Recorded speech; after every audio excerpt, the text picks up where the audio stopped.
I've come along to Cafe 101 on the corner of Wisconsin and Pacific Coast Highway to meet a guy who knows pretty much everything there is to know about Oceanside, and his name is John Daley.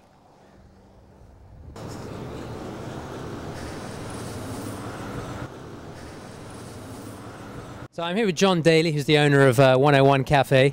John, how long have you been here? We've had the property now for about 22 years. We started in 1928. But we've only had it for the last 22 years. It's the last look it has is when it was remodeled back in 1954, like the drive-in it was in '54. So it used to be a drive-in? It was a drive-in called Graham's Drive-In when I was a kid growing up here, and stayed that way until probably the mid-'70s, and then turned into a coffee shop. Great. So what kind of experience do your customers have here? Well, they have a really, authentic experience because when they're inside the building, inside looks just like it did in the 50s. It's the same setup, the same booths, the same tables. Same prices? Yeah, exactly. Great. So now I've been told that you know pretty much everything there is to know about Oceanside.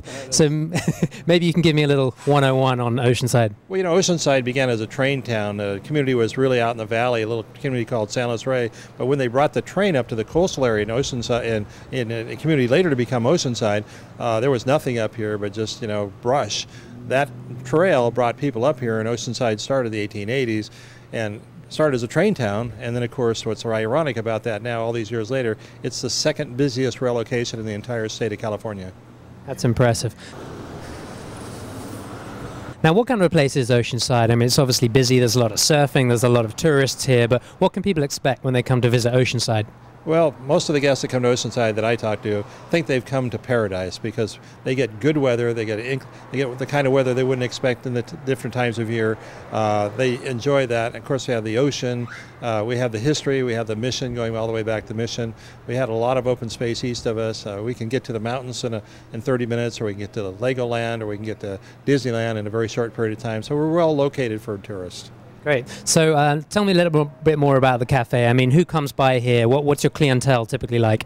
Our clientele is, we serve comfort food. We serve the same type of food they served for the last 83 years, and that comfort food draws a certain type of clientele.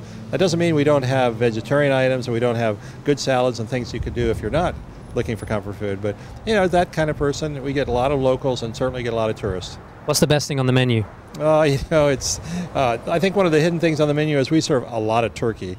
People don't think of us as a turkey place, but we serve a lot of turkey. In the summertime, we serve as much as 200 or 300 pounds of turkey breast a week. Wow. It's a lot. That's pretty impressive.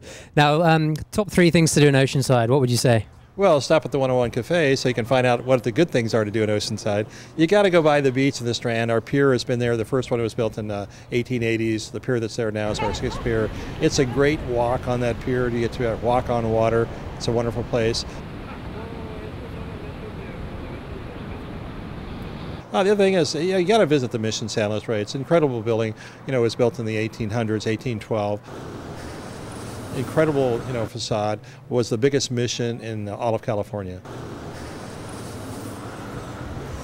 Great. So what would your message be to people viewing this? Maybe they're from out of town, maybe just from another state in the U.S. or from another country. What's your message about Oceanside? Well, Oceanside is a great place to visit. It's a place that it's not the only thing you're going to do when you're here. You're going to do all those things in Southern California from here. So it's a great place to step off from. Great stuff. Thanks very much, John.